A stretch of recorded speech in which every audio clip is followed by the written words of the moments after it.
그러니까 창세기 4장부터 11장이죠. 아주 긴 기간입니다. 최소 수천 년, 그죠? 그러니까 아주 많은 사건들이 있었을 거예요. 그리고 구약 성경 나머지, 오늘 우리가 이제 구약에 관하는 나머지 모든 장을 합친 것보다 이제 기간으로 보면 오늘 다루는 부분이 압도적으로 깁니다. 그런데 굉장히 짧게 요약해서 성경이 한 두세 가지 사건과 그 다음에 족보로 기록했어요. 예, 오늘 강의 끝부분에 그걸 정리하겠습니다. 사건, 족보, 사건, 족보, 사건, 족보로 되어 있거든요.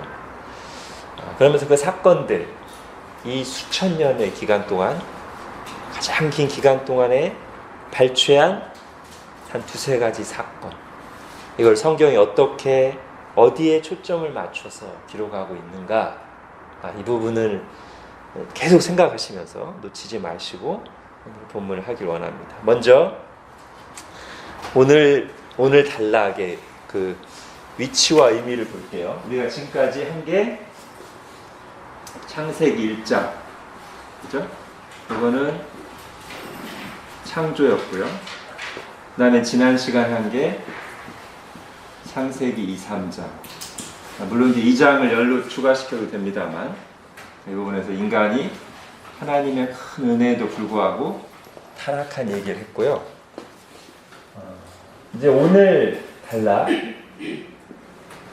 4장부터 11장 하고, 오늘 단락이 끝나고 나면 새로운 흐름이 열립니다. 아브라함을 부르신 얘기를 시작해서 이 다음부터는 어디죠? 아브라함부터 시작해서 이스라엘의 역사예요. 하나님께서 선택하신 백성, 구약시대 하나님의 백성 이야기거든요. 오늘 단락은 바로 그 사이를 메꾸는 얘기입니다. 즉 타락한 이후의 얘기고, 하나님의 백성이 선택되기 전에 아브라함에게 언약을 주시고 새로운 이스라엘 중심의 구약의 구원 역사를 얘기하시기 전 단계에 있었던 온 인류에게 있었던 사건이거든요. 오늘 다루고자 하는 요 위치, 여기서 우리가 봐야 될 것은 오늘 제목 그대로예요. 타락 이후 일어난 중요한 사건들. 오늘 거기 나온 로마서 3장 23절이 정말 이 부분을 잘 요약한 구절 같아요. 모든 사람이 죄를 범하였음에 하나님의 영광에 이르지 못하던 이것을 이 단락보다 더 잘 보여주는 성경 단락은 없다고 생각할 정도로, 타락 이후에, 최초 인간의 범죄 이후에 모든 사람이 죄를 범해서 하나님의 영광에 이르지 못하는 모습을 정말 요약적으로 보여주는 본문이고요. 그러면서 오늘 이제 중간중간 하겠지만, 여기는 이 타락의 결과, 인간의 죄가 열매를 맺으면서 말하자면 세상 또는 세상 나라가 어떻게 진행돼 가는지를 보여줘서 그 이후에 시작될 이 구약의 하나님 나라, 우리 지난 주일에 이거 했으니까요. 구약의 하나님이랑 대비되는 세상 나라의 모습을 보여줘요. 그래서 왜 아브라함을 선택하시고 새로운 하나님 나라 역사를 시작하셔야 되는가의 배경이 되는 부분이라고 할 수도 있죠. 그러면서 여기서 이제 다룰 오늘 중심을 볼 홍수와 바벨탑 이후에, 바벨탑 사건 이후에 인간이 흩어지는 데까지가 이제 아브라함은 물론이고 지금 우리에게까지 영향을 미치는 현재 인류의 모습을 형성한 사건이 여기까지예요. 이것도 끝부분에 정리하겠습니다. 창조와 타락과 홍수와 바벨탑, 이 사건이 현재 우리에게까지 영향을 미치는 이후에 인류의 모습을 형성한 4가지 큰 사건입니다. 그걸 여기까지 이제 마무리하는 거예요. 그리고 나서 그렇게 형성된 세상 속에서 이제 아브라함이라는 한 사람을 부르셔서 새로운 나라를 시작하시는 거예요. 이제 이 역사는 고대 역사인데 학교에서 안 배우죠? 학교에서 배우는 거랑 좀 다릅니다.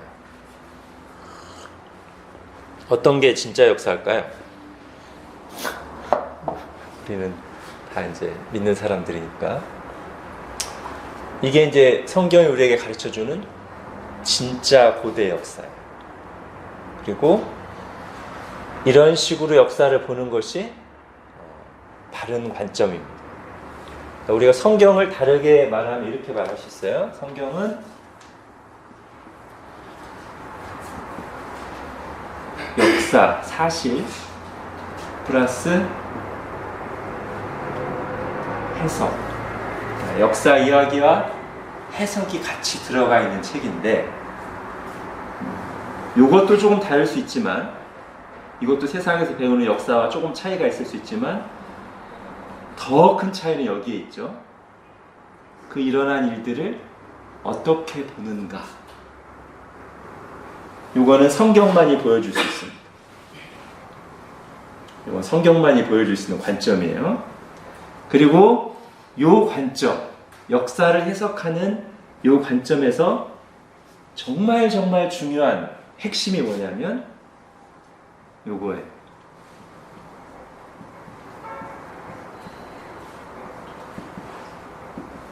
이런 역사의 흥망성쇠, 사람들의 인생들을 해석할 때 그 사람이 어떤 일을 성취했고 얼마나 많은 소유를 가지고 있으며 그런 게 다 중심이 아니고요. 하나님과의 관계가 그 모든 역사를 해석하는 인생을 해석하는 열쇠란 말이죠. 그리고 이 하나님과의 관계가 바로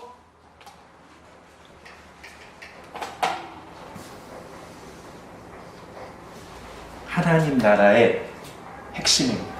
이건 좀 이따 하겠습니다. 지난 주일날 하나님 나라를 하기도 했고요. 마침 또 오늘 본문이 하나님 나라에 대해서 말해줄 수 있는 많은 내용들을 가지고 있습니다. 중요하니까 제가 다시 말씀드릴게요. 성경이 말하는 하나님 나라의 가장 중요한 본질이 이거예요. 물론 이게 들어가야 되겠죠. 하나님과의 바른 관계. 이게 성경이 말하는 하나님 나라의 핵심입니다. 자, 이 정도 하고 이제 들어갈게요. 읽으면서 하겠습니다. 하나님이 만드신 세계 속에서 인간을 중심으로 한 문화가 번성하기 시작했습니다. 결혼하고 아이를 낳고 점점 더 많은 사람들이 땅 위에 살게 되었습니다. 농사를 짓고 가축을 키웠습니다. 크고 작은 건물들이 세워졌습니다. 여기저기 그림을 남겼습니다. 악기를 만들고 술을 담그고 무기도 생산했습니다. 문화가 생겨난 거죠. 여기서 그냥 간단한 질문 하나 할까요? 수렵 생활이 먼저일까요? 농사가 먼저일까요? 수렵 생활이라고 하면 사냥하고 그죠? 수렵 생활이 먼저예요? 농사가 먼저예요? 자, 우리 일반 역사에서는 오랜 수렵 생활 끝에 농사가 시작된 것처럼 얘기해요, 보통 그죠? 근데 제가 아까 이제 성경의 역사가 일반 학교에서 배우는 거랑 약간 다르다고 했는데 성경은 우리에게 약간 다른 관점을 제시합니다. 최초로 농사 일을 한 사람 누굴까요? 가인? 자, 4장 2절에 보면 아벨은 양치는 자였고 가인은 농사하는 자였더라. 그렇죠. 성경을 읽고 오신 분이 이렇게 얘기하는 거예요. 그죠? 근데 사실은 2장으로 가보시면 2장 15절에 여호와 하나님 그 사람 아담을 이끌어 에덴 동산에 두고 그것을 경작하며. 자, 그러니까 범죄하기 전에도, 타락이 있기 전에도 하나님이 아담에게 경작을 시키셨고요. 범죄한 이후에도 3장에도 가보십시오. 3장 23절에 여호와 하나님 에덴 동산에 그를 내보내어 그의 근원이 된 땅을 갈게 하시니라. 이것도 경작으로 봐야 되고, 그죠? 최초로 농사를 진 사람 누구? 아담. 네. 농사를 한 사람 아담이고요. 그 아들 가인도 농사를 졌어요. 그리고 또 다른 아들은 목축을 했고요. 자, 성경은 그렇게 말합니다. 진화론적인 관점에서는 초기 인간을 아주 지능이 낮고 미개하다고 봐요. 그 진화론에 맞춰서. 그리고 약간 불완전한 고고학적 증거들을 가지고 그런 결론을 너무 쉽게 내려요. 그러나 성경의 관점에서는 초기 인간이 지금 우리보다 미개한 게 아니라, 지능이 덜 떨어진 게 아니라 더 뛰어났을 거라고 추측하게 하는 요소들이 많이 있어요. 물론 지식과 기술의 축적은 없었죠, 당연히. 그러나 여러분, 지식과 기술이 축적된 거랑 사람 자체가 지능이 뛰어나고 발전한 거랑은 별개입니다. 여러분, 이제 인공지능이 막 발달하고 나서 이제 한 50년 뒤에 엄청난 문명이 생길 거예요. 예를 들면. 그때 사람들이 우리보다 지적으로 뛰어날까요? 제 예상은 지금 우리보다 못할 가능성이 훨씬 큽니다. 많은 것을 기계에 의존하기 때문에 사고력이 떨어질 가능성이 더 높아요. 물론 확정할 수는 없지만. 여러분, 제가 올해 첫 주일 예배 때 설교에도 말씀드렸지만 홍수 이전의 인간들은 아주 오래 살면서 지식과 문화를 축적했을 겁니다. 우리나라에서 아주 긴 왕조, 조선 왕조 몇 년? 500년. 여러분, 조선 왕조 500년 동안 얼마나 많은 문화적 발전과 유산이 있었어요. 그죠? 근데 창조 이전의 사람들은 나이가 그거에 거의 2배, 1000년. 여러분, 500년 동안 문화가 발전하려면 한 그 당시에 5, 60년 사는 사람들이 인생의 한 2, 30년 피크 기간 동안 열심히 한 것을 그 다음 사람에게 계승하고 잘 이어지기도 하고 안 이어지기도 하고 그러면서 500년 동안 엄청난 문화를 형성했잖아요. 근데 한 사람이 1000년 가까이 사는데 얼마나 많은 축적과 그 계승의 단계, 거기에 단절이나 다시 처음부터 어느 정도 시작돼야 되는 그런 과정을 거치지 않고 1000년 동안, 그럼 한 사람이 수백 년간 전성기를 거치면서 얼마나 많은 지식의 축적과 발전이 있었겠어요. 물론 여러 가지 이유로 인해서 그것이 그런 탁월함과 유산들이 계속 전수되지 못했어요. 오늘도 이제 그 얘기를 하겠지만. 그리고 또 항상 발전만 있는 것도 아니에요. 지역에 따라, 기후에 따라 여러 상황적인 요인들로 인해서 미개한 지역이 있을 수 있어요. 근데 여러분, 이제 이 정도 우리가 역사를 지나고 나서 한번 잘 생각해 보십시오. 역사 발전이라는 게 처음에 미개했다가 시간이 지나면 계속 이렇게만 되는가? 그렇지가 않아요. 여러분, 지금도 마찬가지인데 지금 어떤 지역의 문화 수준은, 아프리카나 아마존 지역의 어떤 문화 수준은 우리나라 1000년 전보다 못할 수도 있어요. 건축 양식이든 사람들의 어떤 깨어있는 의식이든 간에 우리나라 1000년 전보다 못할 수 있거든요. 시간이 지나도 그럴 거예요. 그죠? 자, 이제 우리가 너무 고대에 대해서 너무 많은 결론을 내리면 안 되고요. 제가 이제 말하려는 건 이겁니다. 고대 인간과 문화에 대해서 너무 섣부른 판단을 하지 않도록 우리가 주의해야 됩니다.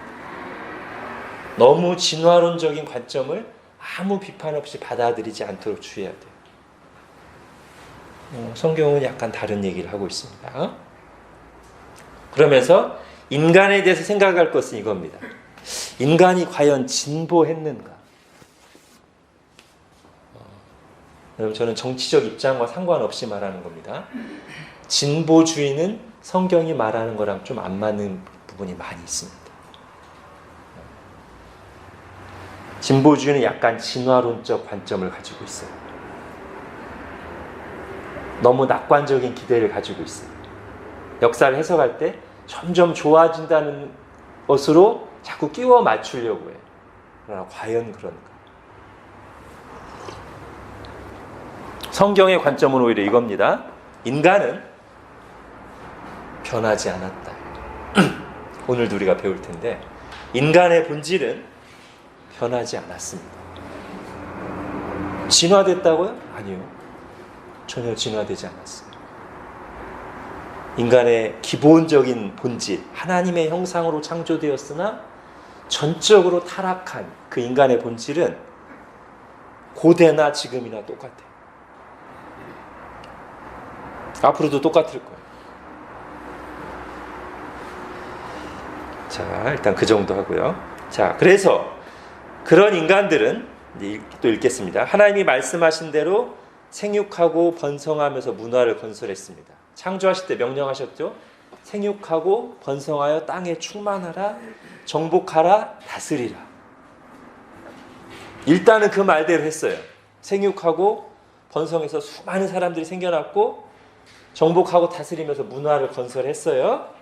그런데 그들이 이룩한 문화는 하나님이 의도하신 모습과는 너무나 달랐습니다. 문화의 발전과 함께 죄도 번창하며 광범위하게 열매를 맺었습니다. 왜냐하면 문화의 주체가, 그 문화를 건설하는 주체가 심하게 부패되어 있기 때문에 그들이 만들어내는 문화나 문명이라는 것도 그 속에 부패한 요소들, 부작용들이 안 생길 수가 없어요. 사람들이 사는 곳 어디에서도 의와 평화와 기쁨을 찾을 수 없었습니다. 하나님의 법은 무시되었고 평화가 있어야 할 자리엔 갈등과 폭력과 두려움이 자리 잡았습니다.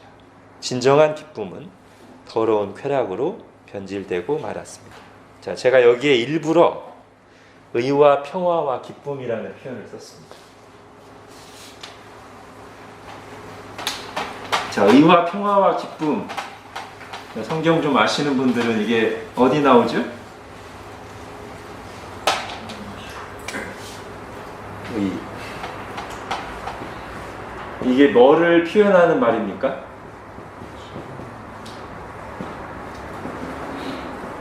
자, 로마서 14장 17절을 볼게요.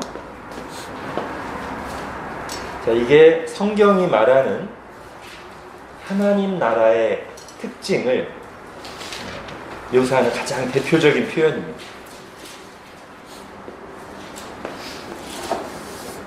이제 로마서 14장 17절에는 이게 명시적으로 나오고요. 사실은 성경 다른 부분들을 잘 보다 보면 하나님 나라를 묘사하는 특징으로 저 세 가지가 굉장히 강조된다는 것을 여러분이 유심히 보시면, 관심 있게 보시면 잘 발견할 수 있습니다. 자, 로마서 14장 17절 같이 읽겠습니다. 시작. 하나님의 나라는 먹는 것과 마시는 것이 아니요 오직 성령 안에 있는 의와 평강과 희락이라. 예, 그걸 제가 좀 풀어서 의와 평화와 기쁨입니다. 저게 하나님 나라의 특징이에요. 성경이 말하는.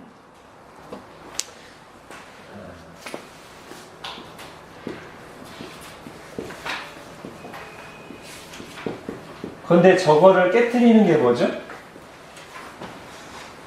저 의와 평화와 기쁨을 상실하게 만드는 게 뭐예요? 너무 쉬워서 대답을 안 하시는군요. 죄잖아요, 죄, 그죠? 죄가 얘들을 상실하게 만들어요. 그러면 다른 말로 뭐냐면 죄가 뭐를 상실하게 만들어요? 예, 하나님 나라를 상실하게 만들어요. 그러면 다시 하나님 나라를 회복하려면 뭐가 해결돼야 돼요?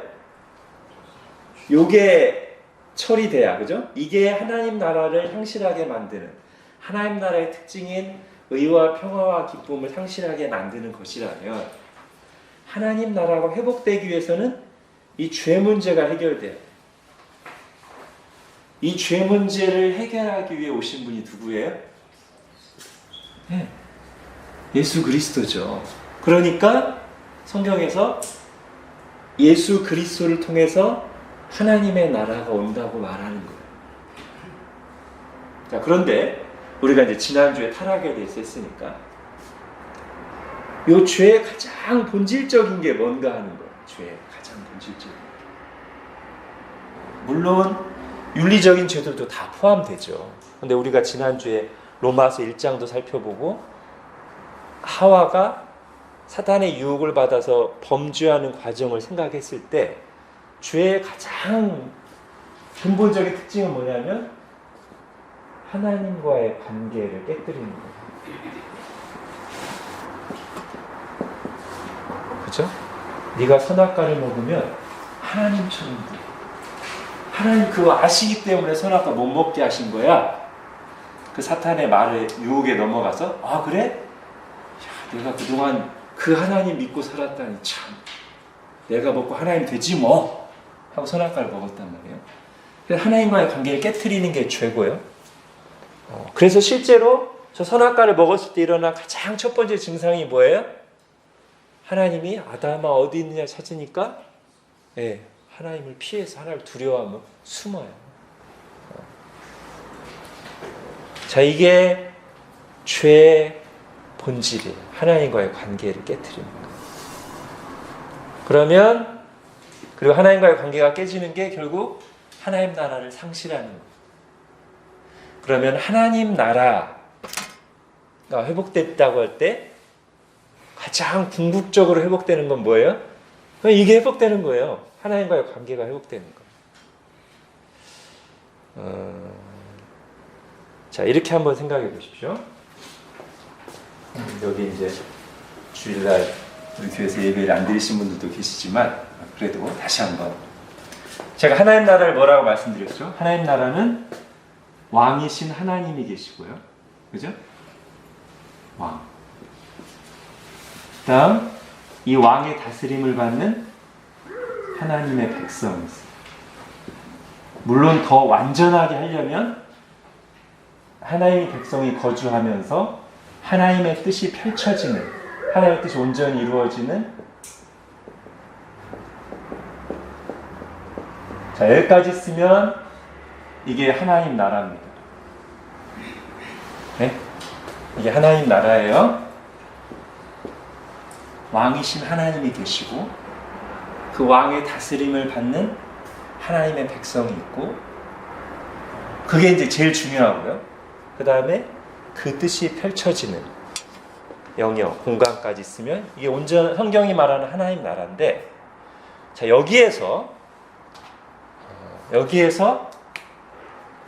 이게 제가 더 중요하다고, 더 본질적이라고 말씀드렸고요.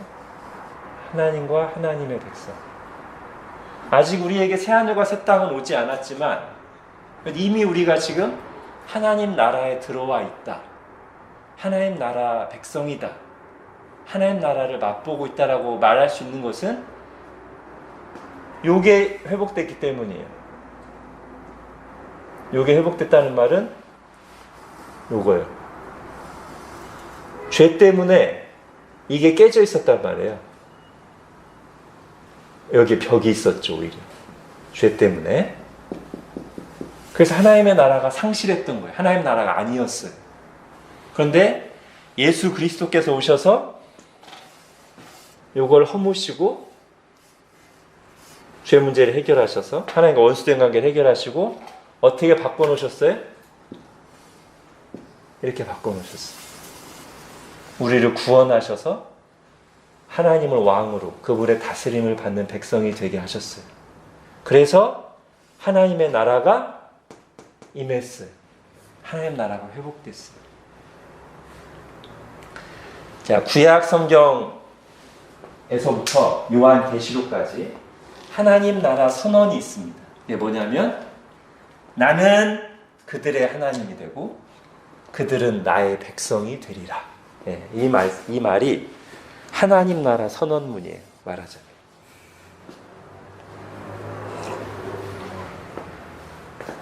중요한 얘기입니다. 하나님 이스라엘을 부르실 때 나는 너희의 하나님이 되고 너희는 내 백성이 되리라. 요한계시록 21장인가 보면 나는 너희는 내 백성이 되고 나는 너희의 하나님이 되어 너희와 함께 있으리라. 이 하나님 나라 선언문이에요. 말하자면. 그 하나님 나라 선언문에서 중요한 게 이거죠. 나는 너희의 하나님. 그 말은 우리에게 뭐가 있어야 된다는 말이냐면 그냥 하나님이 아니라 나의 하나님. 이게 있는 거예요. 하나님 나라예요. 나의 하나님. 그리고 하나님도 우리를 향해서 뭐라고 하세요? 나의 백성 또는 너는 내 것이라. 이게 하나님 나라에서 제일 중요한 거예요. 그리고 이 사이에서만 뭐가 온전히 이루어지는 거예요? 하나님의 통치가. 하나님의 다스림을 받는 거예요. 이전에는 이 관계가 깨져서 하나님의 다스림을 안 받아요. 받을 의지도 없고 받을 능력도 없어요. 이 관계가 깨져 있기 때문에. 그런데 예수 그리스도를 통해서 죄 문제가 해결돼서 이 관계가 회복돼서 이제 하나님은 나의 하나님이 되고 우리는 그분에게 볼 때 나의 백성 내 것이 돼요. 그래서 하나님의 통치를 그리스도 안에서 받게 돼요. 이게 하나님 나라가 회복된 거예요. 근데 아직 세상은 하나님의 통치가 온전하게 펼쳐지지 않죠. 그래서 하나님 나라가 이미 왔지만 아직 안 왔어요. 우리 상태도 하나님 안에 있긴 하지만 약간 죄성이 남아있고요. 이제 그런 부분들이 다 없어져서 정말 온전한 관계가 되고 하나님의 뜻이 온전하게 펼쳐질 때 주님이 재림하실 때죠. 그때는 하나님의 나라가 이제 완성됩니다.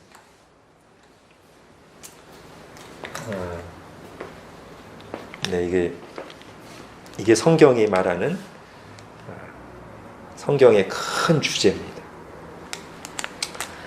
자, 그런데 지금 우리가 이제 뭘 보고 있냐면 아담과 하와의 범죄 이후 창세기 4장부터 11장 사이에 바로 하나님 나라가 깨어진 모습을 오늘 우리가 보는 거예요. 죄 때문에 이게 깨져버렸어요. 이게 깨져버려서 하나님 나라가 상실됐고 이게 깨졌고 하나님 나라가 상실해서 요게 있는 게 아니라 요것도 다 없어지고 이게 없다 보니까 요걸 채우기 위한 다른 노력들 평화가 없으니까 뭔가 불안하고 두려우니까 그걸 해결하기 위해서 성을 쌓고 사람끼리 이렇게 막 모이고 무기를 만들고 기쁨이 없으니까 만족이 없으니까 그걸 채우기 위해서 성적인 타락이나 다른 여러 가지 유흥거리를 만들고 그런 모습들. 그게 창세기 4장에서 11장까지 말하는 온 인류에게 광범위하게 나타난 하나님 나라를 상실한 모습, 즉 세상 나라의 모습을 보여주는 것이다.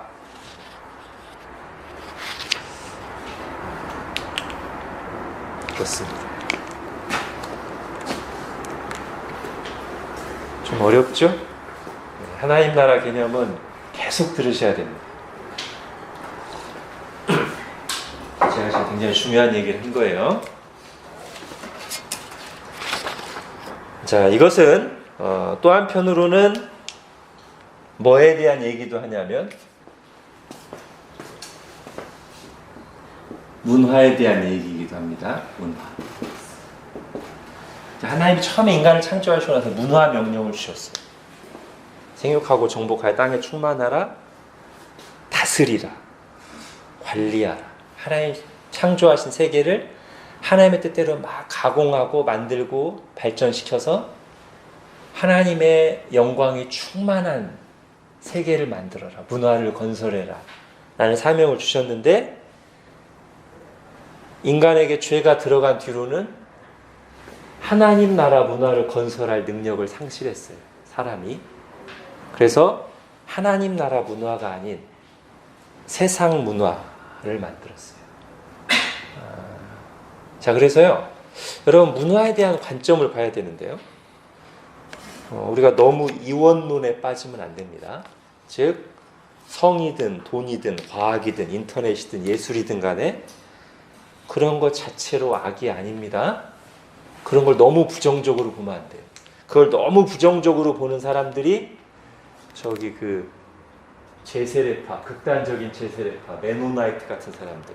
그 사람들 한동안 얼마 전까지만 해도 제가 알기로 전기를 안 썼습니다. 모든 세상 문명을 거부하는 거예요. 옷도 막 옛날 옷 입고요. 자기들끼리만 모여 살고요. 그런 극단적인 이원론입니다. 세상 문화는 완전히 그냥 다 배척하는. 우리는 그러면 안 됩니다. 우리는 원래 정복하고 다스리라는 하나님 주신 그 창조적인 능력을 가지고 뭐를 만들고 개발하고 발전시키라는 사명을 받았기 때문에 그런 거에 대해서 거부할 아무 부정적으로 볼 이유가 없어요. 또 생육하고 번성하여 땅에 충만하라 하셨기 때문에 성에 대해서 부정적으로 볼 아무 이유가 없어요. 그 자체만으로. 그죠? 그런데 주의할 게 있습니다. 그러면 문화는 중립적인가? 이걸 조심해야 돼. 그러면 문화는 중립적인가? 그건 그냥 문화적 차이일 뿐이잖아. 이 말을 조심해야 돼요. 왜냐하면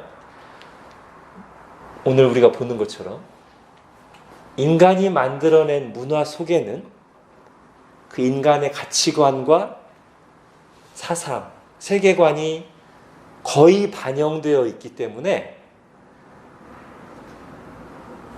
대부분의 문화는 중립적이지 않은 경우가 더 많습니다.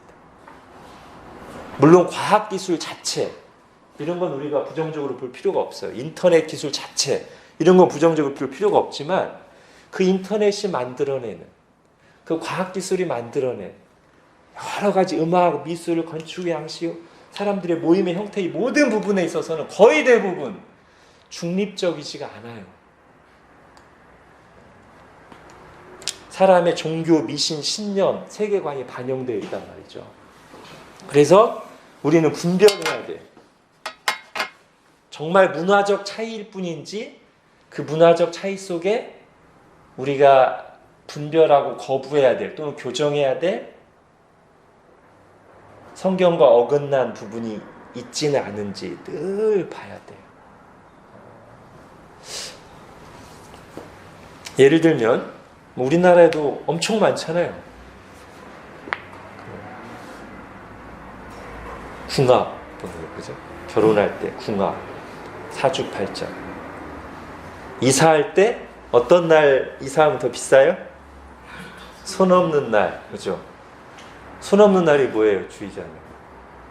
잘 모르겠지, 그지? 손 없는 날 이사하면 다른 날보다 한 20-30만 원 비싸요. 그런데도 사람들이 손 없는 날 인사를 많이 아직도.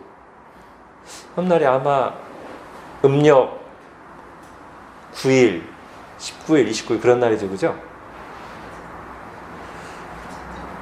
손 없는 날이 뭐예요? 손 없는 날? 손이 귀신이에요. 그러니까 이사한 날 재앙을 가져오는 귀신이에요. 손 없는 날이라는 말은 그날은 그 이사할 때 우리를 괴롭히는 사고를 일으키는 그 손이라고 하는 귀신이 활동하지 않는 날이에요. 손 없는 날이. 근데 이런 말도 안 되는 이야기가 아직까지 21세기에도 저게 작동하고 사람들에게 영향을 미치고 있어서 비싼 돈 주고 일부러 손 없는 날. 그러니까 우리 그리스도인을 어떻게 해야 될까요? 일부러 손 있는 날 이사해야 돼요. 그런 문화에 반발하기 위해서 아니 우리는 그런 거에 아무 두려워하지 않는다. 아니 오히려 나는 손 있는 날 함으로써 그런 거에 대해 그런 걸 두려워하지 않는다는 것을. 우리의 인생은 뭐 손이라고 하는 말도 안 되는 그런 미신이나 사람들이 고안해낸 거에 영향받지 않고 내 인생은 하나님께 달렸다. 라는 걸 더 분명하게 보여주기 위해서 값도 저렴하게 할 겸 우리의 신앙적인 걸 표현하기 위해서 손 있는 날 이사를 해야 돼요. 그렇죠? 자, 요건 조금 이제 유행이 지나간 거고, 요즘으로 보면 아이돌 문화, 요가, 욜로 라이프, 반려동물 신드롬. 자, 잘 생각해야 됩니다. 제가 이거 이제 일일이 오늘 다 하진 않겠어요. 요거 하면 얘기가 길어질 것 같아요. 그러나 제가 지금 얘기한 것들은 다 문제가 있는 것들입니다.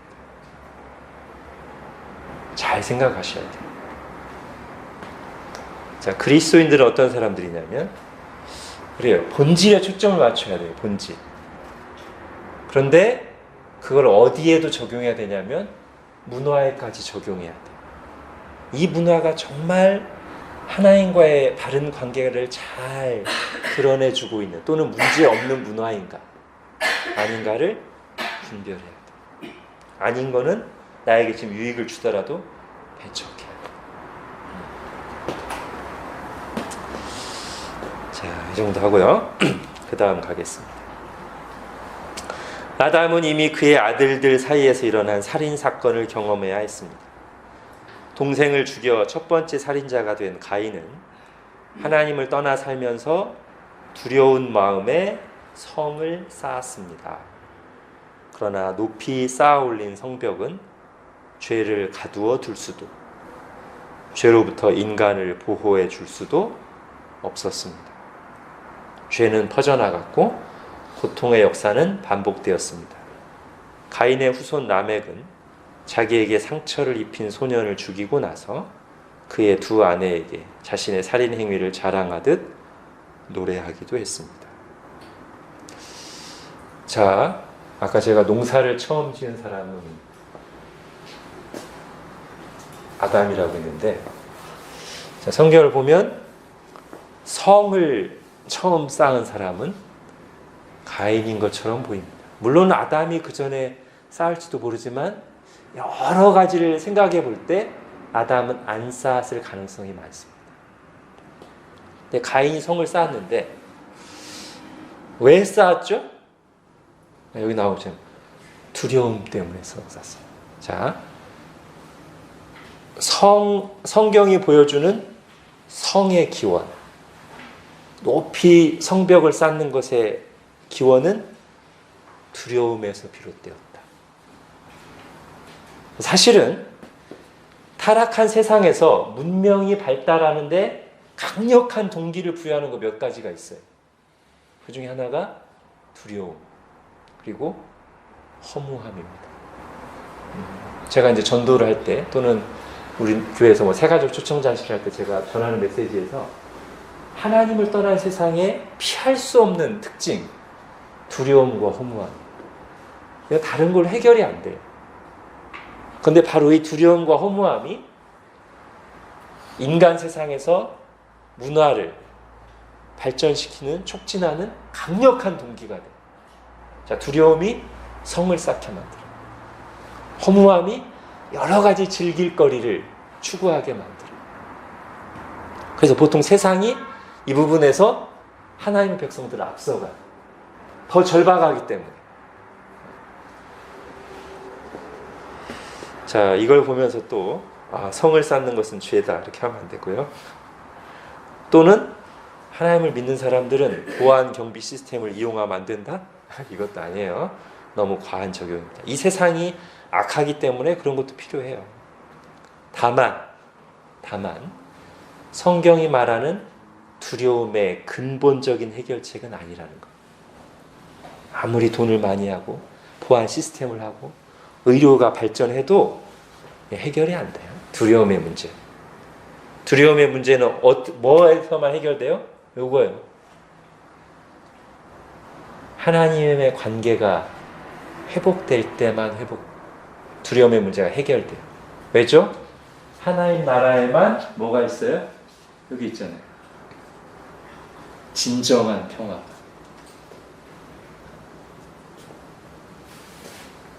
이 문제를 해결하기 전까지는, 예수 그리스도 안에서 이 문제를 해결하기 전까지는, 다른 말로 이 문제가 바로잡히지 않고는 두려움의 문제는 근본적으로 해결될 수 없습니다.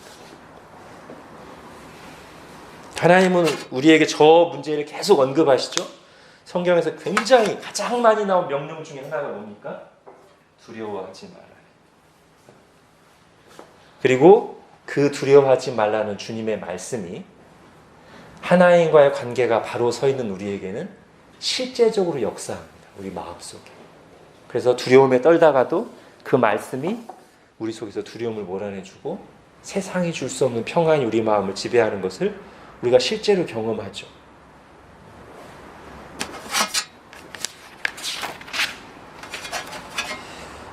자, 그 다음으로 가겠습니다. 하나님께서는 아담과 하와에게 또 다른 아들 셋을 허락하셨습니다. 자, 아들 셋을 허락했어요. 아들 셋이 누구죠? 가인, 아벨, 셋에서 하나, 둘, 셋인데 그 셋째 이름이 셋이에요. 가인의 후손들과는 달리 셋의 후손들은 다시 하나님의 이름을 불렀습니다. 특히 셋의 후손 중에는 에녹과 같은 이가 있어서 평생을 하나님과 동행하며 살다가 죽음을 맞지 않고 하늘로 들려 올라갔습니다.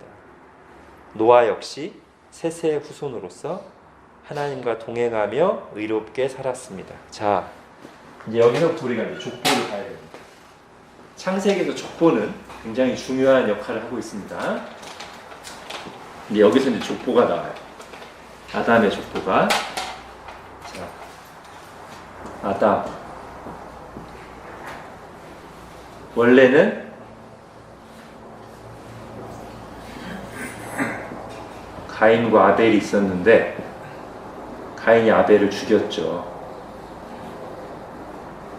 하나님 아벨 대신 누구를 주세요? 자, 근데 이게 족보를 통해서 가인 계열, 셋의 계열이 이제 따로 가요. 그리고 이 패턴이 성경에서 족보를 통해서든 여러 가지 사건을 통해서 우리에게 보여주는 메시지. 인류는 두 부류가 있어요. 두 계열이 있어요. 두 라인이 있어요. 그게 여기서는 가인 계열과 셋 계열로 나눠요. 이쪽은 하나님을 대적하고 하나님으로부터 버림받고 하나님이 기뻐하시지 않는 세상 나라, 세상 문화를 건설하는 계열이고요.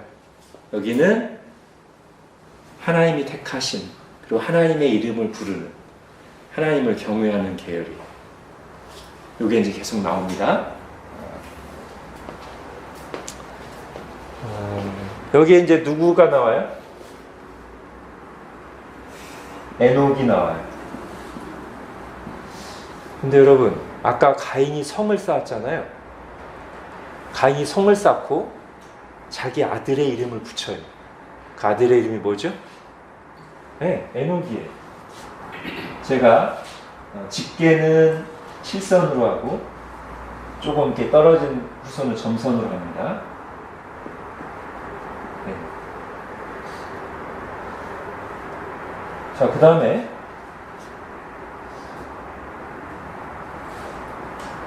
노아의 아버지 이름이 뭐죠?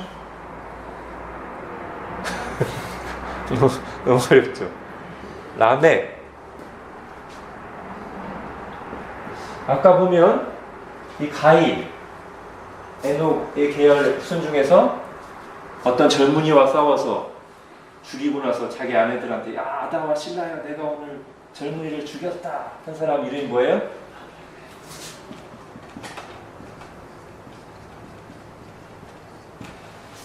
자,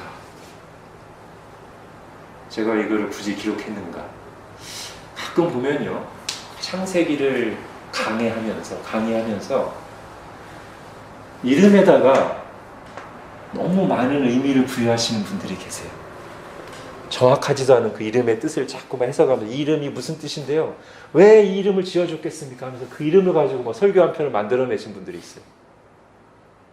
제가 볼 때는 좀 아닌 것 같습니다. 여기서 에녹에 대해서 막 칭찬하고 에녹의 의미는 뭐고 하나님과 동행한 사람이 뭐 여기서 어떻게 하려고? 여기서 라멘 나쁜 놈 막 욕하고 막 했는데 여기서 어떻게 하려고 그래요? 물론 성경이 이름을 가지고 메시지를 전하는 부분이 있습니다. 성경 자체가 그걸 말합니다. 예를 들면 아브람인데 나중에 아브라함으로 바꾸시고요. 나중에 사사시대 할 때 하겠지만 나오미가 나를 더 이상 나오미라고 하지 마라. 마라라고 해라. 나오미라는 뜻은 기쁨이고 마라는 쓰다는 뜻이니까.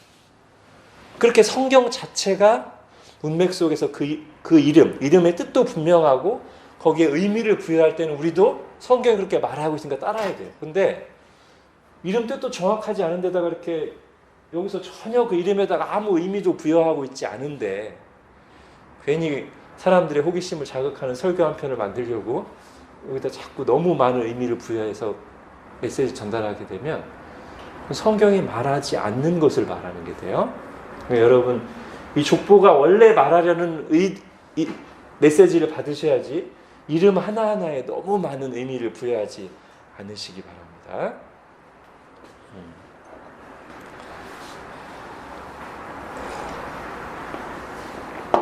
자, 이 족보가 어디로 가죠? 라멕은 이제 별로 중요하지 않으니까 빼서 노아, 그죠? 그 다음에 이쪽 라인에서 누가 와요?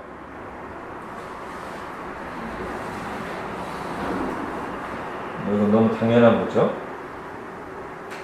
그 다음에 누가 와요? 그 다음에 누가 와요?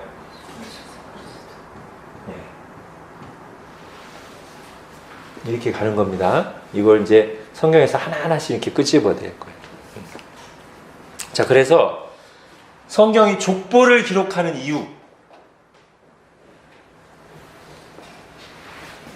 모든 인류의 근원이 하나님이시라는 것을 보여주기도 하지만 조금 더 저 족보를 통해서 강조하고 싶은 메시지는 하나님의 주권적인 선택과 구원 역사의 진행을 보여주는 거예요.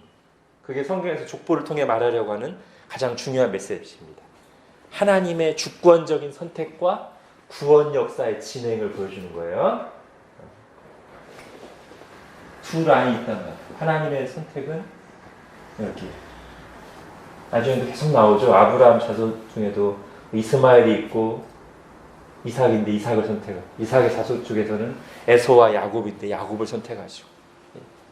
하나님의 주권적인 선택과 구원 역사의 진행을 보여주는 족보는. 자, 그 다음 보겠습니다.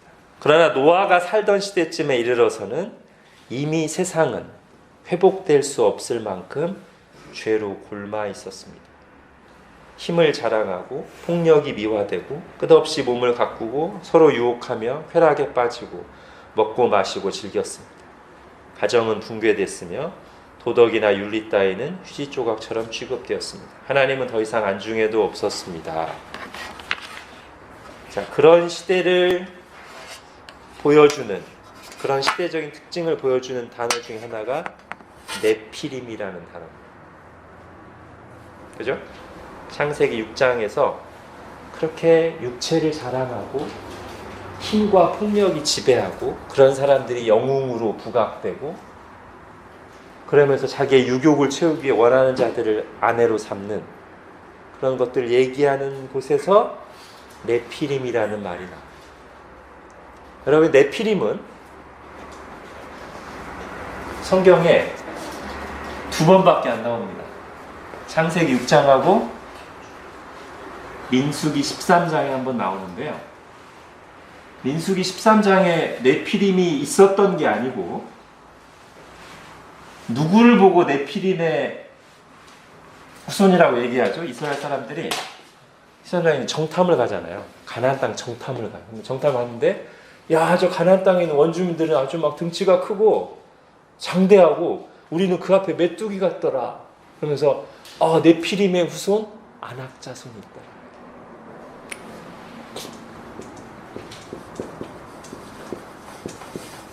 자, 그래서 그 네피림이라는 말이 그 민수기 13장을 보면 이렇게 등치가 큰, 여기에 좀 더 신화적인 의미를 부여하면 무슨 거인족 같은. 근데 여러분, 성경에서 네피림을 거인이라고 말하는 데는 없습니다. 지금 창세기 6장하고 민수기 13장밖에 안 나와요. 두 군데밖에. 그러니까 네피림에 대해서 우리가 너무 관심을 가질 필요도 없고 사실은 성경에 네피림에 대한 정보를 주는 게 많지 않아요. 다만 너무 신화적으로 가지 않아야 되는데 성경 어떤 역본들에서 이 네피림을 이 단어로 번역한 역본이 있어요. 근데 성경 원어가 히브리어가 이 말을 말하고 있지는 않습니다. 히브리어는 그냥 네피림이라고만 썼어요. 근데 영어 성경에서 추측해서 번역한 거예요. 그러니까 제가 볼 때 이 번역은 적당하지 않습니다. 네피림을 자이언트, 거인이라고 볼 성경적인 근거는 없습니다.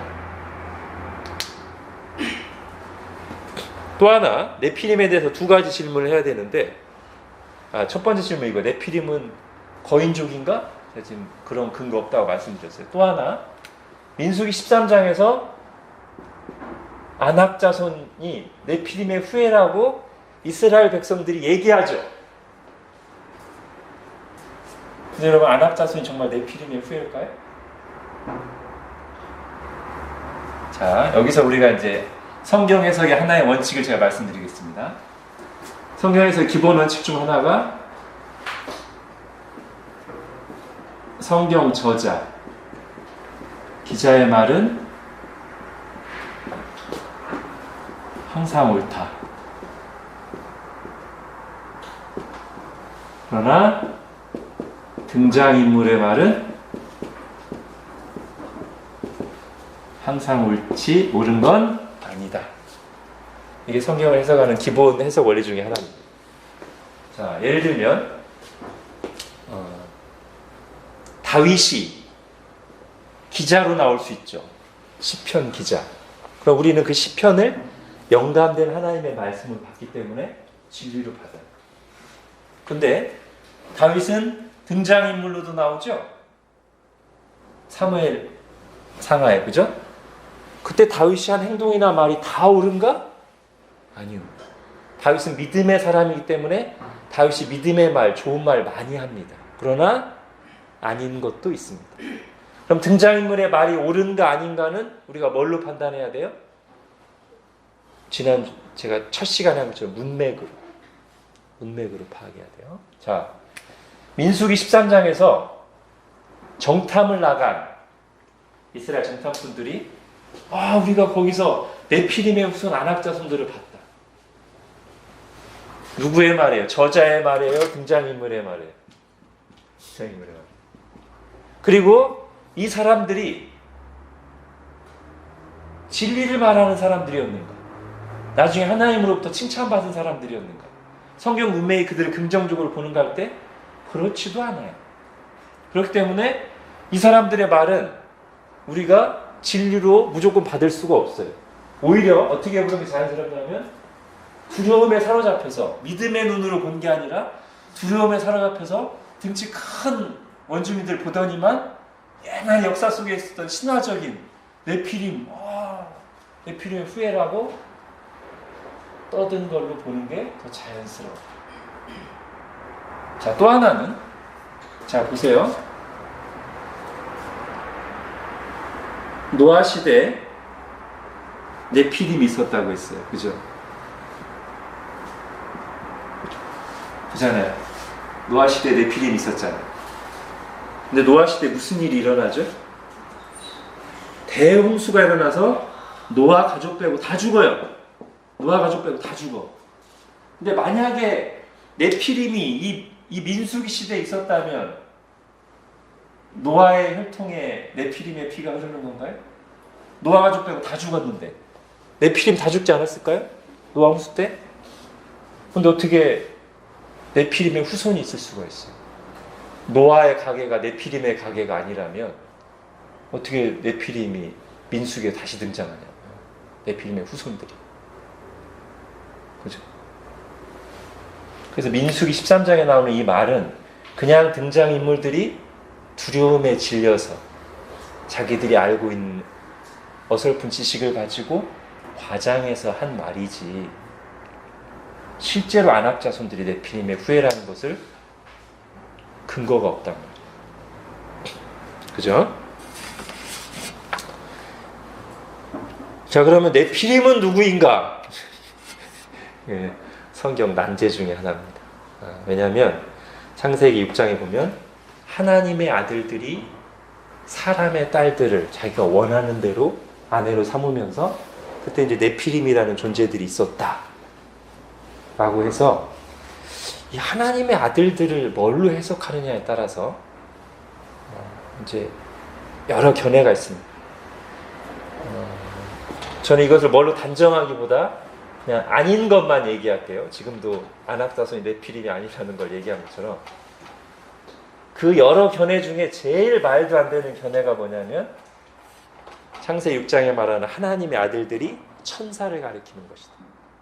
천사들이 땅에 내려와서 인간 여자들의 아름다움을 보고 관계를 맺어서 그들로부터 자녀가 태어났는데 그들이 바로 굉장히 신화적인 존재인 네피림이다. 이게 제일 말도 안 되는 해석이에요.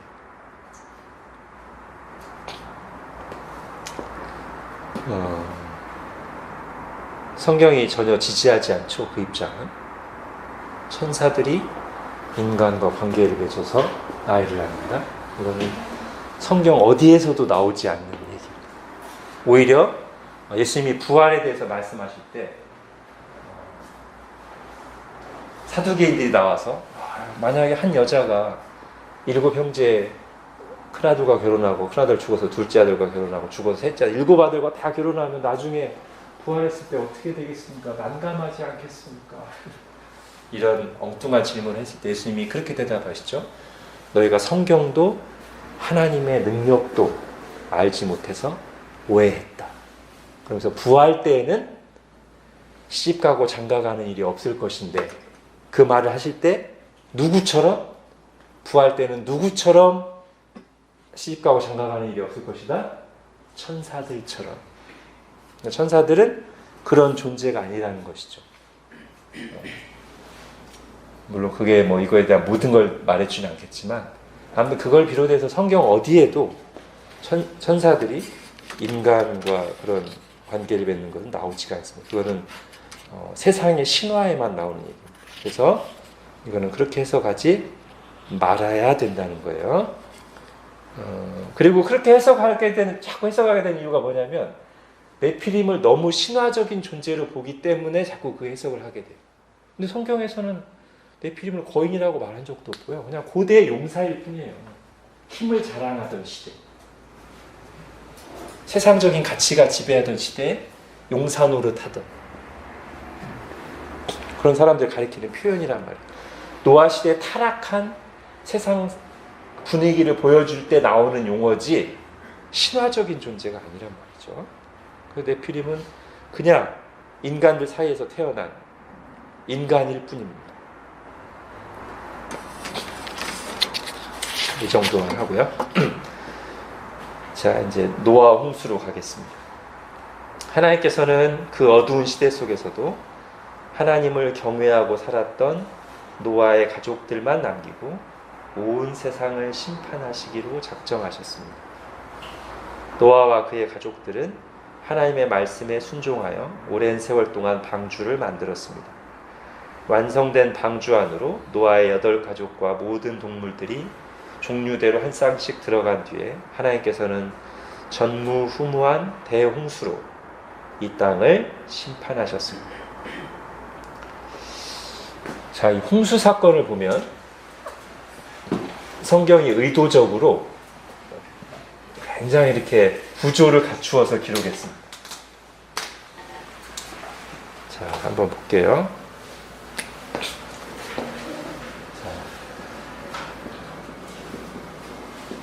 방주에 들어갑니다. 7장 1절에 여러분 한번 성경을 보면서 할까요? 창세기 7장 1절에 방주에 들어갑니다.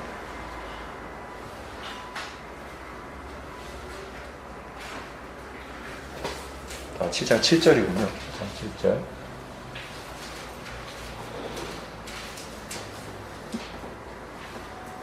방주에 들어가라. 7장 1절만. 방주에 들어가라는 주님의 말씀이 나오죠. 그리고 7일. 7일이 어디 나오냐면 7장 4절에 보시면 지금부터 7일이면 내가 비를 내리겠다. 그 다음에 7일 한 번 더 7장 10절에 7일 후에 홍수가 땅에 덮이니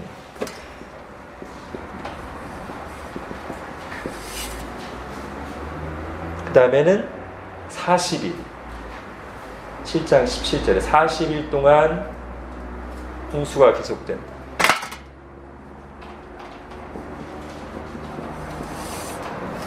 그 다음에는 7장 20절 물이 불어서 15규빗이나 오르니 산들이 잠긴지라 산이 덮임.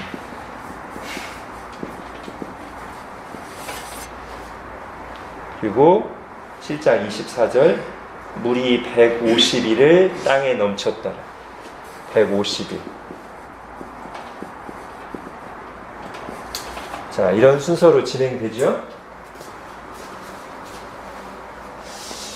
근데 우리가 조금 이게 관찰을 하면 요거의 역순서가 그대로 나옵니다. 8장 3절 150일 후에 줄어들고 다시 150일이 나와요. 그 다음에 8장 5절 물이 줄어들어 산들의 봉우리가 보였더라. 산이 드러나요.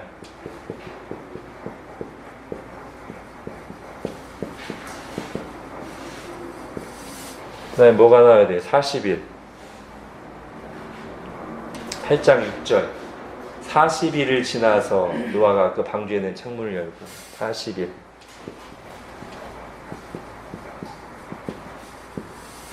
그 다음에는 첫 번째 7일이 나와야 되죠. 8장 10절 또 7일을 기다려 다시 비둘기를 방주에서 놓고 그 다음에 두 번째 7일 8장 12절 또 7일을 기다려 비둘기를 내놓으매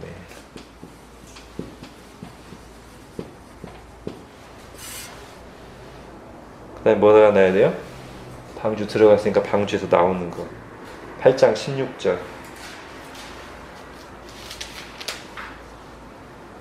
너는 방주에서 나오고 아까 7장 1절도 방주에 들어가라는 주님의 말씀이었죠. 8장 16절은 방주에서 나오라는 주님의 말씀입니다.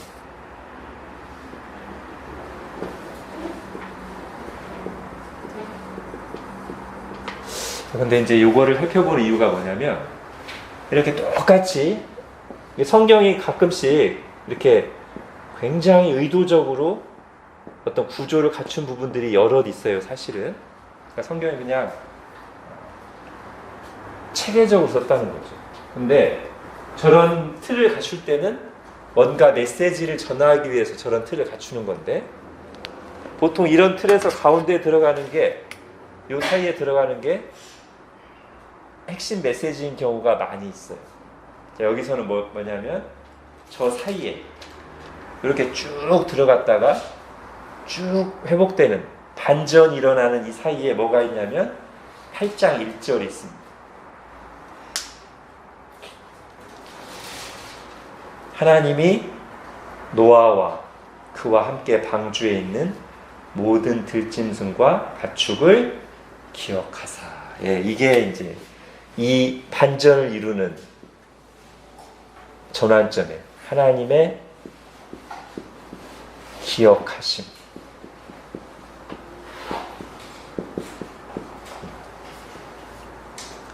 하나님이 기억하시려 역사의 전환, 반전이 회복이 일어나기 시작해요. 심판이 쭉 진행됐는데 하나님이 기억하셔서 그때부터 바뀌기 시작해요. 거꾸로. 하나님은 심판 중에 구원을 베푸시는 자비의 하나님이시죠.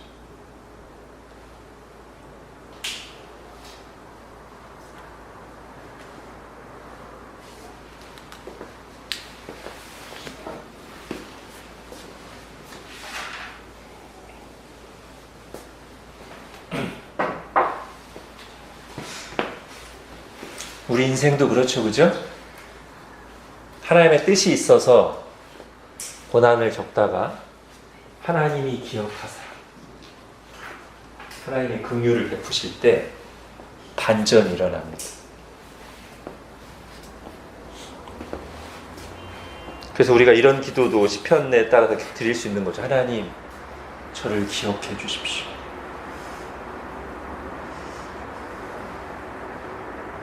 자, 누가 또 이런 기도를 드리죠? 십자가 옆에 강도. 당신의 나라 임하실 때 나를 기억해 주십시오. 오늘 대반전이 일어나죠. 심판 가운데 막 이제 완전 나락으로 떨어지는데 하나님이 기억하셔서 구원이 왔습니다. 우리도 고난 중에 저런 기도를 드리면 좋을 것 같아요. 하나님, 저를 기억해 주십시오. 주님은 자비로운 분이 아니십니까? 주님은 얼마든지 이 상황을 반전시키실 수 있는 역전의 명수가 아니십니까? 저를 기억해 주십시오. 자, 홍수 심판이 끝난 뒤 방주에서 나온 노아는 하나님께 제사를 드렸습니다. 하나님께서 노아가 드린 제물을 받으시고 그에게 언약을 주셨습니다. 비가 그친 하늘 위로 무지개가 나타났습니다. 하나님께서 노아와 그의 후손들에게 주신 언약의 표시입니다. 내가 다시는 땅에 있는 모든 생명을 물로 전멸시키지 않겠다.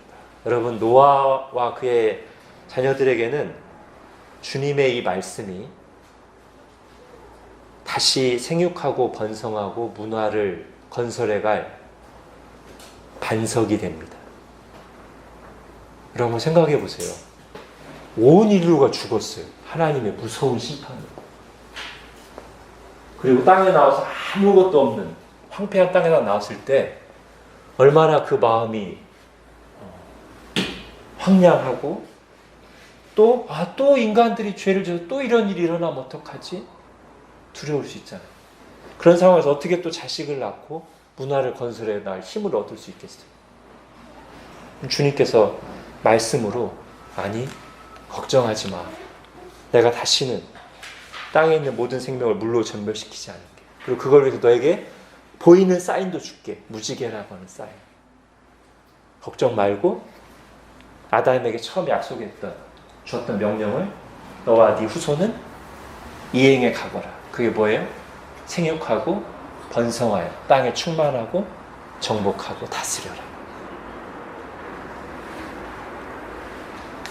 자녀를 낳을 것과 문화 명령을 수행할 것을 다시 주시는 거예요. 그래서 어떤 사람이 이렇게 표현합니다. 노아는 제2의 아담. 그렇죠? 물론 이만할 때 우리가 이제 조심해야 돼요. 왜냐하면 성경에서 언약의 대표자로 아담과 대응을 이루는 것은 로마서 5장에 보면 예수 그리스도이기 때문에 좀 그런 부분만 잘 생각한다면 노아도 아담과 비슷한 부분이 있긴 하죠. 저기서부터 다시 새로운 인류가 시작되고 똑같이 하나님으로부터 문화 명령을 받았고 했다는 점에서요. 자, 그러나 인간은 변하지 않았습니다. 노아로부터 시작된 인류는 아담에게서 출발했던 인류와 다르지 않았습니다. 또다시 하나님께 반역합니다. 하나님의 자리를 꿈꾸며 바벨탑을 건축합니다. 결국 하나님께서는 하나였던 인간들의 언어를 여러 개로 나누시고 갈래갈래 흩어버리십니다. 자, 우리가 한번 이렇게 정리해 볼까요? 홍수 사건 이후에, 대홍수 심판 이후에 변한 것과 변하지 않은 것.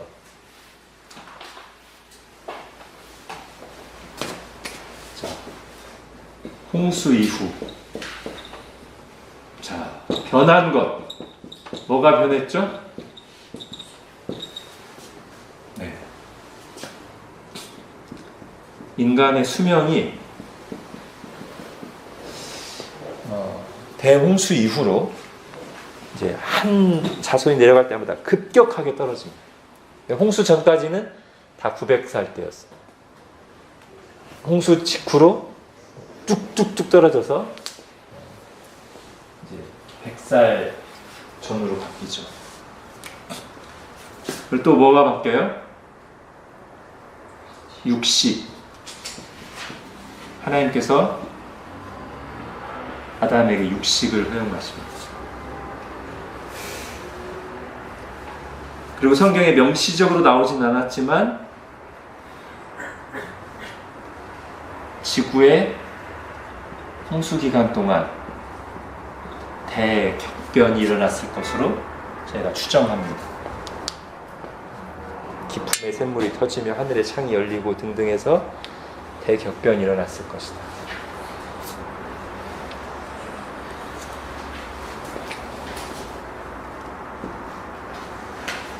변하지 않은 것.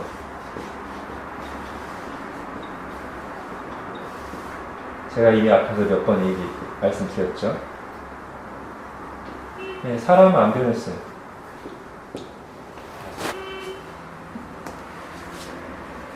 사람이 기본적으로 하나님의 형상이라는 것도, 그러나 부패해서 죄의 누룩에 온몸이 오염되어 있다는 것도 변하지 않았어요. 또 변하지 않은 것은 하나님도 안 변하셨어요. 특히 하나님의 계획, 어떤 계획이죠? 하나님 나라 건설 계획이 안 변했어요. 처음 아담을 창조하실 때부터 가지고 계셨던 하나님 나라 건설 계획, 즉 아까 제가 하나님 나라 말씀드렸죠. 하나님이 계시고 그 하나님과 바른 관계를 맺고 있는 하나님의 백성들로 인해서 하나님 창조하신 모든 세계가 하나님의 의와 평화와 기쁨이 가득한, 하나님의 다스림이 온전히 펼쳐지는 그 거룩한 나라의 계획을 하나님은 여전히 가지고 계셨어요. 그래서 어떤 역사가 새로 시작되는 거예요? 다음 시간에 아브라함 한 사람을, 이 변하지 않는 악한 세상 속에, 세상 나라 속에서 한 사람을 끄집어내시는 그 일이 일어나요. 자, 그런데 나중에 할까요? 자, 바벨탑 사건을 잠깐만 볼까요? 바벨탑.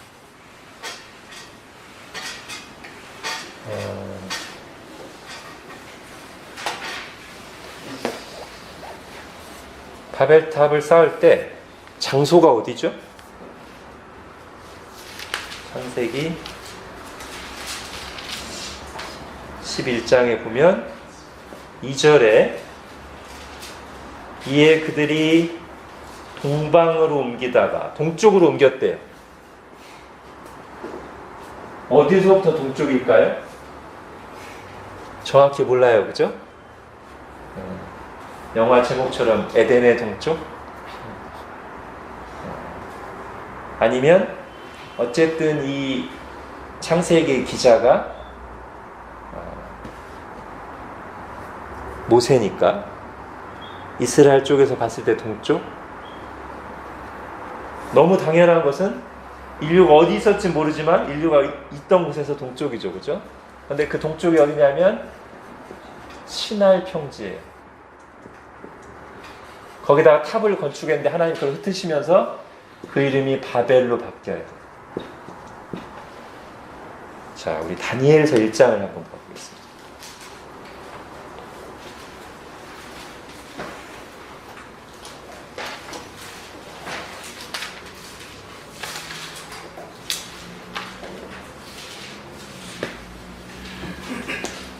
다니엘서 1장에 보면 바벨론 왕 느부갓네살이 유다를 멸망시키고 한 일이 나오는데요. 자, 1절 보십시오.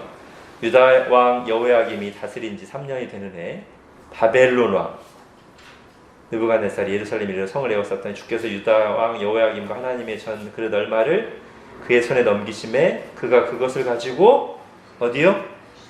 시날 땅 자기 신들의 신전에 가져다가 그 신들의 보물 창고에 두었더라. 자, 바벨론 나라. 잠깐만. 지금 바벨론이죠? 바벨론이란 나라 왕이 자기들의 성전이 어디 있어요? 시나르에 있어요. 시나르 평지에 바벨탑을 지었던 거라고 똑같네, 이름이. 그죠? 그래서 바벨론 땅이 어디예요? 5절에 가보십시오.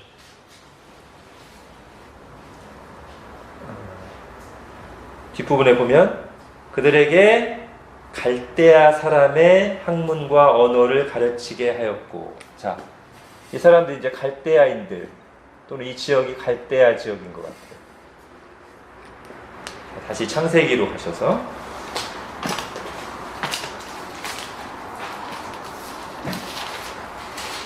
창세기 11장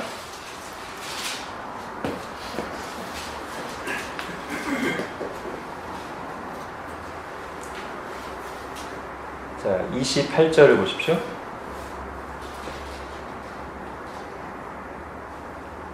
아, 31절을 보는 게 낫겠네. 31절.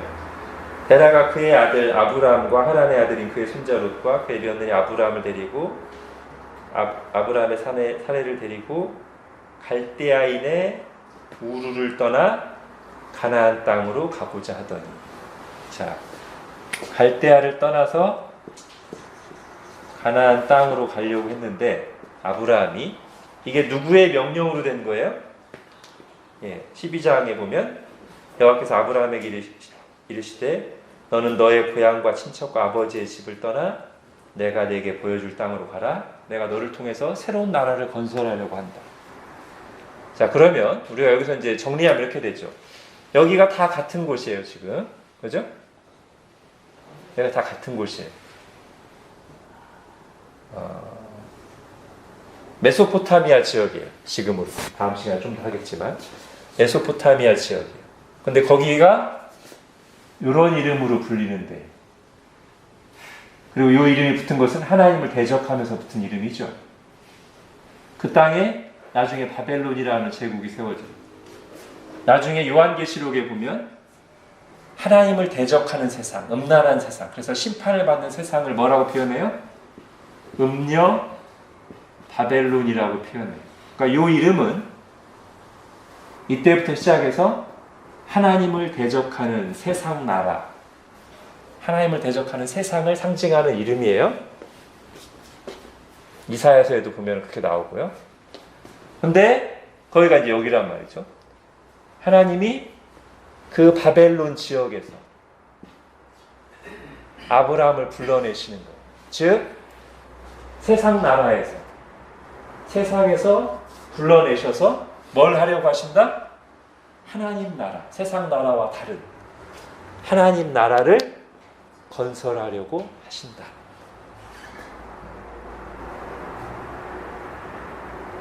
그죠? 이게 이제 성경을 전체적으로 보는 겁니다. 그래서 아까 제가 족보를 하면서 여기서요, 두 부류가 있다고 했잖아요. 새끼. 요 라멕의 자손, 요쪽 계열에, 요건 아니다. 아무튼 두 라인이 있고, 두 인류가 있고, 두 나라가 있는 거예요.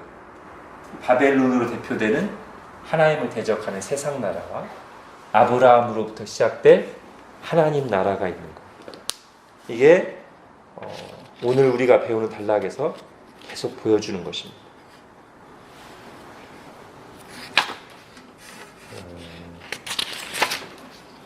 자, 그래서 오늘 우리가 한 곳을 이제 정리하면 이렇게 됩니다. 제가 아까 사건과 족보로 되어 있다고 했죠?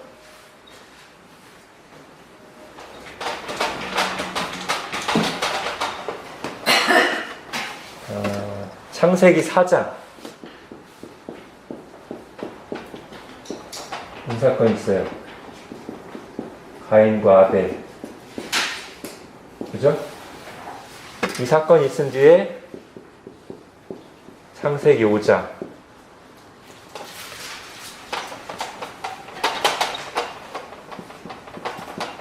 아담의 족보가 나와요. 그런 뒤에 창세기 6장부터 9장까지 홍수, 노아 홍수가 나오고, 창세기 10장에 노아의 족보가 나와요. 그 다음에 창세기 11장 1절에서 9절에 바벨탑 사건이 나오고, 창세기 11장 10절부터 32절에 노아의 아들 중에 셈의 족보와 아브라함의 아버지인 데라의 족보가 나와요. 자, 창세기 4장부터 11장이 이 구조로 되어 있습니다. 사건, 족보, 사건, 족보, 사건, 족보로 되어 있어요. 그래서 이 패턴이 보여주는 것은 뭐냐?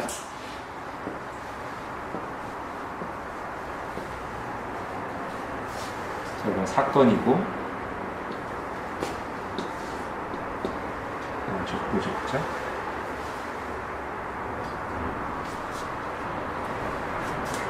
여기는 인간의 죄, 그에 대한 하나님의 반응인 심판을 보여줘요.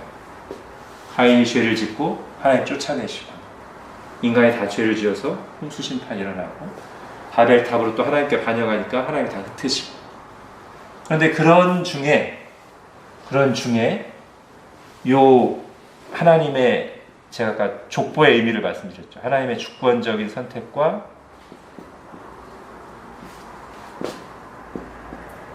구원 역사의 진행, 이건 다른 말로 하면 하나님 나라 계획을 보여주는 거예요. 인간의 죄로 인해서 하나님의 심판이 진행되는데, 심판이 일어나는데, 그 사이를 면면이 흐르는 하나님의 선택하심, 하나님의 은혜로 택하심을 받은 사람들이 있고, 그 계보를 통해서 하나님의 구원 계획 또는 하나님 나라 계획이 역사 속에서 펼쳐져 간다. 인간의 역사는 그럼 어떤 역사냐? 인간의 죄와 하나님의 심판으로 점철된 역사, 한편으로 보면. 그러나 더 궁극적으로 보면 인간의 역사는 하나님께서 계획하신 하나님 나라를 건설해 가시는 역사예요.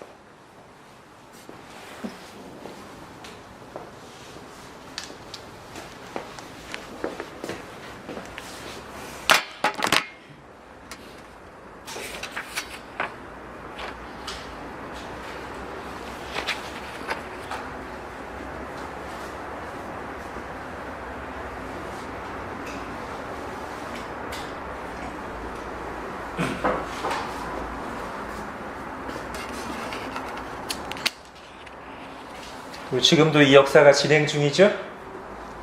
하나님 나라 역사. 지금도 역사의 주류는, 진정한 역사의 흐름은 하나님 나라가 지금 진행되고 있고 완성을 향해 나가는 역사입니다. 우리가 지금 그 사이에 있는 거예요. 하나님이 주목하시는 것은 시진핑과 누구예요? 푸틴과 트럼프가 아니고 우리들이죠, 그죠? 하나님 나라 백성. 하나님이 아브라함과 별거 아닌 것처럼 보이는 그의 집안에 주목하시면서 그들을 통해서 하나님이 계획하신 이 구원 역사를 이루어 가신 것처럼 지금도, 그리고 바벨론 왕이든 뭐 다른 사람들은 이제 배경이죠, 울타리죠. 그 하나님 나라를 섭리 가운데 보호하시기도 하시고 때로는 징계하시기도 하시고 하나님 나라를 이루어가기 위한 울타리와 도구들이고, 주인공은 아브라함의 가족이란 말이에요. 교회란 말이에요. 하나님이 택하신 백성의 우리들이죠.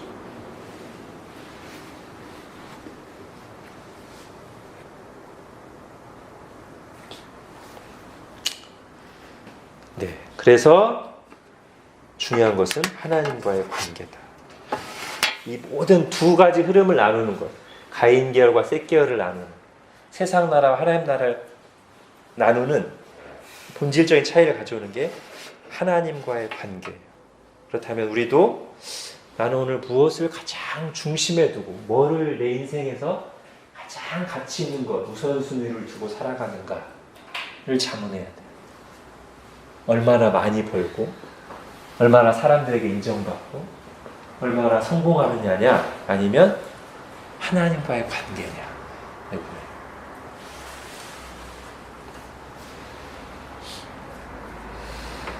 네, 이 정도 하겠습니다.